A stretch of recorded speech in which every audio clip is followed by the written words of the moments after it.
Kumusta mga kapiga, kaskut o kapwa kong riders?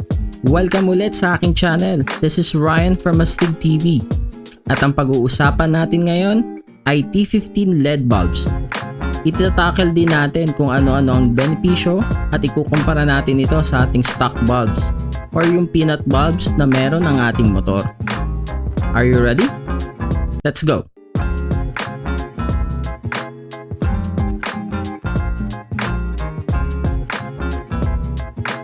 For almost 8 months sa paggamit ng aking Sol-Eye, napansin kong mahina ang buga ng ilaw, especially sa turn signals and rear lights.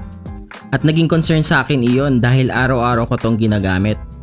Nag-decide ako magpalit from stock bulb or peanut bulb to T15 LED bulbs.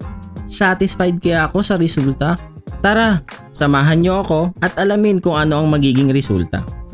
Ito ang mga benefits at comparison ng T15 LED bulb laban sa peanut bulb o stock bulb ng ating motor. Una, light output.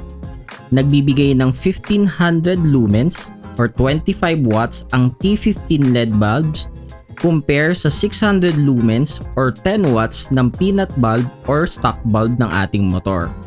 Pangalawa, it gives excellent light quality.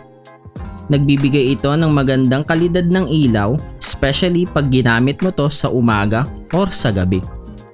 Pangatlo, durable o matibay. Kung titignan natin ang stock bulb, gawa ito sa glass or hard plastic at sa loob nito ay may filament na may tendency na sumabog or masunog. Habang ang T15 ay gawa sa aviation alloy at hindi tumatagal ang init dito. Pang-apat, light cycle. Estimated 5 to 6 years mong magagamit ang T15 LED bulb habang nasa 1 to 2 years lang ang stock bulbs bago ito mapundi o masira. Panglima, energy efficient. Mas kakaunti lang ang nakukonsumong kuryente ng T15 LED bulbs compare sa stock bulb ng ating motor. Wow! Mas maliwanag nga siya. Satisfied ako. At nawa, makatulong itong impormasyon sa inyo kung magde-decide kayong magpalit ng inyong park light, turn signals, or rear lights. Muli, huwag kakalimutang mag-like, mag-comment, o mag-subscribe sa aking channel. Pakipindot na rin yung bell button para updated kayo sa aking mga susunod na videos. Ito ulit si Ryan from Astig TV. Ride safe mga paps!